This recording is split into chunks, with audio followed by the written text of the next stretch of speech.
Now the unit 3 is fluid flow. তো এই chapter থেকে ইম্পর্টেন্ট তোমাদের হলো ভেঞ্চুরিমিটার আর অরিফাইস মিটারের ম্যাথস, অ্যান্ড এখান থেকে কিছু শর্ট কোশ্চেনও অনেক আসবে। যেমন বলা যেতে পারে যে কত রেনল্ডস নাম্বার কত হলে ল্যামিনার ফ্লো হবে, রেনল্ডস নাম্বার কত হলে টার্বুলেন্ট ফ্লো হবে। এছাড়া ধরো স্টেডি আনস্টেডি ফ্লো, তারপরে টাইপস অফ ফ্লুইড ফ্লো থেকে তোমাদের দিলে হয়তো তো যে describes types of fluid flow. তো এই ধরনের কিছু ব্রড কোশ্চেনও কিন্তু এই জায়গা থেকে দিতে পারে। এবং এই জায়গার সব থেকে ইম্পর্ট্যান্ট একটা কোশ্চেন সেটা হলো তোমাদের যে ডিফাইন বার্নৌলিস থিওরেম। ঠিক আছে, তোমাদের স্টেট বার্নৌলিস থিওরেম। তো বার্নৌলিস থিওরেমটা কি সেটা লিখতে বলতে পারে। ঠিক আছে, এছাড়া তোমাদের বলতে পারে হোয়াট ইজ কন্টিনিউটি ইকুয়েশন। ঠিক আছে, এটা শর্ট কোশ্চেনের মধ্যে। What is continuity equation, a1 v1 is equals to a2 v2, বা a1 by v1 is equals to a2 by v2, বা বলতে পারে a1 is equals two v1, বা বলতে পারে v1 is equals to a1। তো এই চারটের মধ্যে কোনটা? প্রথমটা obviously a1 v1 is equal to a2 v2। Next তোমাদের এই টপিক থেকে কন্টিনিউটি ইকুয়েশন থেকে তোমাদের ম্যাথও আসতে পারে। ধরো এই ধরনের একটা ম্যাথ দিল যে সেকশন এতে একটা টাইপের ডায়ামিটার রয়েছে এবং তারপরে ডায়ামিটার বেড়ে গেল, তাহলে কিভাবে সেটা আমি কন্টিনিউটি ইকুয়েশন দিয়ে তার ডিসচার্জটা কীরকম হবে সেটা বের করতে হবে। Determine the velocity at section 2। ঠিক আছে, এই ধরনেরও ম্যাথ আসতে পারে। তো সব কন্টিনিউটি ইকুয়েশন দিয়ে হবে। এছাড়া এই টাইপের এই ম্যাথটা যেটা আছে যে একটা বড় পাইপ, প্রথমে একটা পাইপের মধ্যে দিয়ে ফ্লুইড ঢুকছে, তারপরে পাইপটা ডিভাইড হয়ে গেল দুদিকে, তাহলে প্রথম দিকে একদিকে গেল, দ্বিতীয় দিকে গেল, তাহলে যে দ্বিতীয় দিকে গেল তার ভেলোসিটি অ্যাট 3-তে কত হবে। তো সেম এখানে কিভাবে হবে দেখছো, এইভাবে করবে। নেক্সট যেটা আছে, আমি যে ইম্পর্টেন্ট কোশ্চেনটা বললাম যে বলতে পারে যে স্টেট দ্য বার্নৌলিস থিওরেম, মানে বার্নৌলিস থিওরেমটা কি সেই ইকুয়েশনটা দিতে বললো, আর বললো রাইট ডাউন ইটস অ্যাজাম্পশন। তো অ্যাজাম্পশনের মধ্যে কি কি রয়েছে দেখো এখানে, যে fluid is ideal, viscosity is 0, number 2-তে কি the flow is steady, number 3-তে কি দ্য ফ্লো ইজ ইনকম্প্রেসেবল, আর নাম্বার 4-এ কি দ্য 4 ইজ ইরোটেশনাল। তো এটা হলো অ্যাজাম্পশন। তো এইটা কিন্তু ব্রড কোশ্চেনের মধ্যে আসতে পারে যে state the Bernoulli's equation and its assumptions.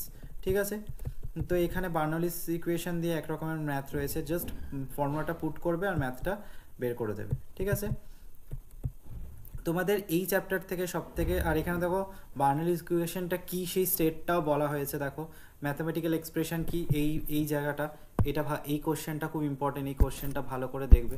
ঠিক আছে, তো এই চ্যাপ্টারের সব থেকে ইম্পর্টেন্ট পার্ট হলো তোমাদের ভেঞ্চুরি আর অরিফাইস মিটারের অঙ্ক। ঠিক আছে, তো সেটা আমি এখন দেখাচ্ছি। তো এই ফ্লুইড ফ্লো চ্যাপ্টার থেকে মেন যে টপিক থেকে তোমাদের ম্যাথগুলো আসবে সেটা হলো এই ভেঞ্চুরি মিটার আর অরিফাইস মিটারের ম্যাথ। ঠিক আছে, তো আমি জাস্ট একটা ব্রিফ তোমাদের বলে দিচ্ছি যে ভেঞ্চুরি আর অরিফাইস দিয়ে কী মাপা হয়। Generally rate of flow of fluid measure করা হয় তোমার এই ভেঞ্চুরি আর অরিফাইস আর পিটার টিউব দিয়ে জেনারেলি তোমার ভেলোসিটি মেজার করা হয়, আর কোনো কিছু ডিসচার্জ মেজার করা হয় তোমার ভেঞ্চুরি আর অরিফাইস দিয়ে। তো এই ভেঞ্চুরি আর অরিফাইস মোরলেস দুটোই সমান দেখতে, একটা কনভার্জিং পার্ট থাকে, এক মাঝখানে থ্রোট থাকে, আর একটা ডাইভার্জিং পার্ট থাকে।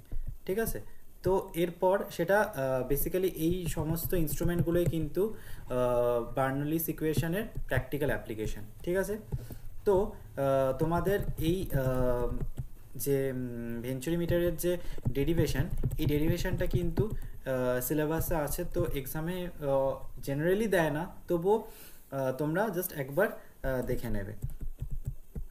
তো এইখানে যে ম্যাথগুলো ইম্পর্টেন্ট সেটা হলো প্রথমে তোমাদের ভেঞ্চুরি মিটারের এই ধরনের ম্যাথ কিন্তু আসে, যে বললো a horizontal venturimeter with inlet and throat diameter is 30 cm and 15 cm respectively is used to measure the flow of water.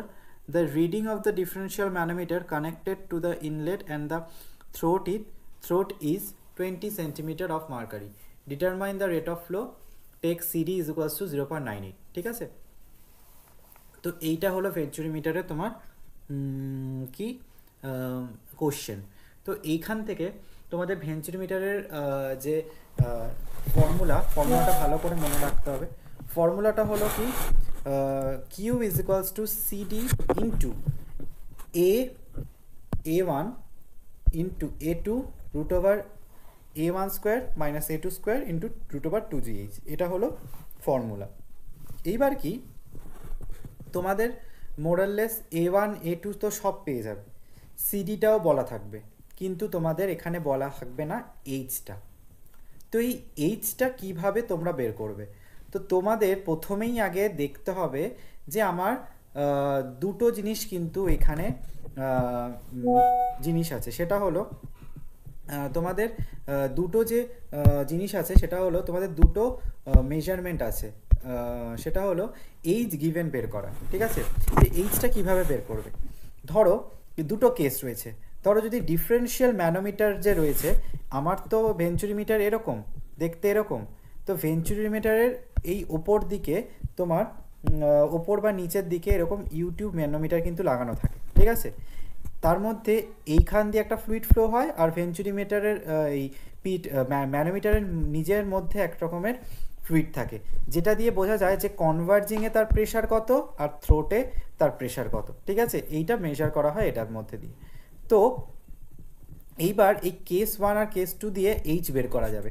তো তোমার এখানে যদি ডিফারেন্সিয়াল ম্যানোমিটারের যে মধ্যে যে লিকুইডটা রয়েছে সেটা যদি হেভিয়ার হয় then the liquid flowing through the venturimeter, তাহলে তার ফর্মুলা হবে H is equals to x into S H, মানে এইচ মানে heavier divided by S L মানে লাইটার -1। ঠিক আছে, যদি ম্যানোমিটারের মধ্যে লিকুইডটা হেভি হয় আর পাইপের মধ্যে দিয়ে ভেঞ্চুরিমিটারের মধ্যে দিয়ে যেটা ফ্লো হচ্ছে সেটা যদি লাইট হয় তাহলে হবে এই ফর্মুলাটা।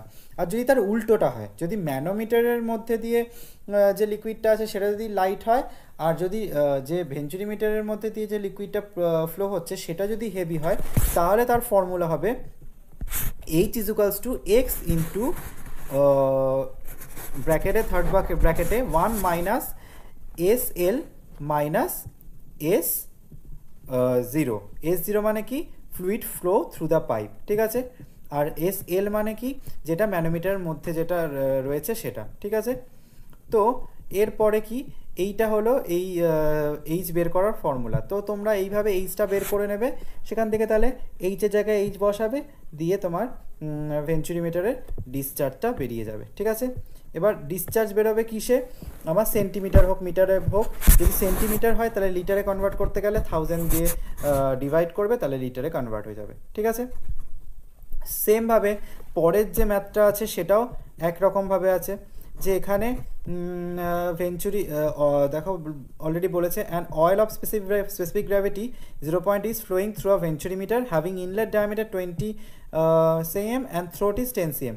The oil mercury differential manometer shows a reading of 25. ঠিক আছে, এইটা এই যে এই কথাটার মানে হলো এটা x। ঠিক আছে, calculate the discharge of the oil through the horizontal venturimeter. ঠিক আছে, তাহলে এস এইচ, এইচ মানে হেভি আর অয়েলের স্পেসিফিক গ্র্যাভিটি কত 0.8, তার মানে হেভিটা ওপরে নিচে 0.8, তার মানে এখান থেকে তুমি এইচ বেরিয়ে যাবে, তুমি এখানে মান বসাবে, তোমার অ্যান্সার বেরিয়ে যাবে। এইভাবে প্রত্যেকটাই কিন্তু এরকম টাইপের ম্যাথস রয়েছে। এরপর কি অনেক সময় শর্ট এই ব্রড কোশ্চেনে আসে যে ম্যাথের সঙ্গে বললো যে define the working principal of venturimeter, or বললো যে define the parts of venturimeter, what is the advantage of venturimeter, disadvantage of venturimeter, application of venturimeter, এইগুলো কিন্তু কোশ্চেনে আসতে পারে। তো এইগুলো আমি এখানে লিখে দিয়েছি, ভালো করে এটা পড়ে নেবে। সেমভাবে আমি অরিফাইস মিটারের কনস্ট্রাকশান ওয়ার্কিং প্রিন্সিপাল আর অ্যাপ্লিকেশন লিখে দিয়েছি, এটাও এখান থেকে পড়ে নিতে পারবে। এবার অরিফাইস মিটারের যদি কোনো ম্যাথ আসে তাহলে কীরকম করবে, সেম দুটো ম্যাথের কোনো রকম আলাদা কিছু নেই। অরিফাইস মিটারও কিন্তু formula same, Q is equals to A1 into A0, কারণ প্রথমটার থেকে ভেঞ্চুরি থেকে অরিফাইসটা আলাদা বোঝানোর জন্য A0 না, ওটা অ্যাকচুয়ালি AO, অরিফাইসের AO divided by root over A1 square minus AO square into root over 2GH, ঠিক আছে। এবার কি ফাইনাল, একটা আছে অ্যাকচুয়াল ডিসচার্জ, একটা আছে ফাইনাল ডিসচার্জ, ঠিক আছে। অ্যাকচুয়াল ডিসচার্জের জন্য তোমার তখন QTH করবে, QAC অ্যাকচুয়াল ডিসচার্জের জন্য তখন CD ইন্টু করে দেবে, আর থিওরিটিক্যালে আর CD ইন্টু করতে হবে না, ঠিক আছে। কোএফিশিয়েন্ট অফ ডিসচার্জটা ইন্টু করতে হবে না, দেখো এখানে যেটা বলা আছে, ঠিক আছে। এখানে শুধু অ্যাকচুয়াল ডিসচার্জ চেয়েছে, এখানে CD নিশ্চয়ই বলা নেই এই ম্যাথটাতে, তাই CD চাইনি। দেখো কোএফিশিয়েন্ট অফ ডিসচার্জ বলেছে কত, কোএফিশিয়েন্ট অফ ডিসচার্জ হ্যাঁ 0.6 বলে দিয়েছে, তার মানে ইন্টু CD, দেখো সিডির মানটা বসালাম, দেখো তার মানে এটা অ্যাকচুয়াল ডিসচার্জ। সেমভাবে পরের অঙ্কটাও একই রকম হবে। আর লাস্ট যে এই চ্যাপ্টারের যে লাস্ট টপিক সেটা হলো পিটট টিউব। পিটট টিউবের ম্যাথ সব থেকে ইজি। পিটট টিউব হলো it's a measuring instrument of velocity, ঠিক আছে। ভেলোসিটি মেজার করার জন্য এই ইনস্ট্রুমেন্টটা ইউজ করা হয়, ঠিক আছে। এটাও বার্নৌলিস ইকুয়েশনের অ্যাপ্লিকেশন, বার্নৌলিস থিওরেমের অ্যাপ্লিকেশন। এর ফর্মুলাটা কি, সব থেকে ইজি একটা ফর্মুলা, সেটা হলো V is equals to root over 2GH, আর যদি ইন্টু CV মানে কোএফিশিয়েন্ট অফ পিটট টিউব, ঠিক আছে। এখানে তোমার ফর্মুলা দেখো ম্যাথ দিয়ে বলে দিয়েছে যে মিন ভেলোসিটি এত, সেন্ট্রাল ভেলোসিটি এত, রুট ওভার 2GH এর এর ভ্যালু অলরেডি গিভেন, CVর ভ্যালুও গিভেন। ফর্মুলাতে জাস্ট ম্যাথ মানে মানগুলো বসাবে, অ্যান্সার বেরিয়ে যাবে। এখানেও দেখো তোমার H মানটা বলেনি, সুতরাং H মানটা যখন বলেনি তখন নিশ্চয়ই এখানে ম্যানোমিটারের কোনো উল্লেখ রয়েছে, দেখো ইউটিউব ম্যানোমিটার, তার মানে আমাকে H দিয়ে করতে হবে, মানে ওপরে যদি ভারী হয় নিচে যদি কম ভারী হয় সেটা করে আমার H এর মানটা বের করে সেখানে CV into root over 2GH এর মান বসিয়ে বের করে দেবো। তো সেমভাবে আমি এখানে পিটট টিউবেরও ওয়ার্কিং প্রিন্সিপাল, অ্যাডভান্টেজ আর ডিসঅ্যাডভান্টেজ লিখে দিয়েছি। আর পিটট টিউব সবথেকে কনস্ট্রাকশানে ইজি, দেখো কীরকম দেখতে হয়, জাস্ট একটা লম্বা এল শেপ পাইপ, তার মধ্যে দিয়ে কোনো ফ্লুইড কোনো নদীর বেডে বা কোনো রিভার বেডের নিচে রেখে দাও, যতটা হাইটে উঠবে সেই হাইটটা ইন্টু করে দিয়ে তোমার ভেলোসিটি বেরিয়ে যাবে, ঠিক আছে। তো এই ছিল তোমাদের এই চ্যাপ্টারটা। আমি অলরেডি প্রথমের দিকে এই চ্যাপ্টার থেকে শর্ট কোশ্চেনও ডিসকাস করে দিয়েছি। এছাড়া যদি এই চ্যাপ্টার থেকে শর্ট কোশ্চেন আসে, ধরো এরকম আসলো যে write down the instrument of measuring instrument of velocity, pitot tube, orifice meter, venturi meter, তাহলে তোমরা লিখবে পিটট টিউব, ঠিক আছে। ফর্মুলা লিখে দেবে, এক্সপ্লেনেশনের জায়গায় হয়ে গেল। তা এরকম লিখলো যে instrument of discharge, measuring instrument of rate of flow of fluid, ঠিক আছে। কি হবে, ভেঞ্চুরি মিটার, ম্যানোমিটার, পিটট টিউব দেবে। ভেঞ্চুরি মিটার কেন সেটা বলে দেবে নিচে। তো এই ধরনের কিন্তু শর্ট কোশ্চেন তোমাদের এই চ্যাপ্টার থেকে আসতে পারে।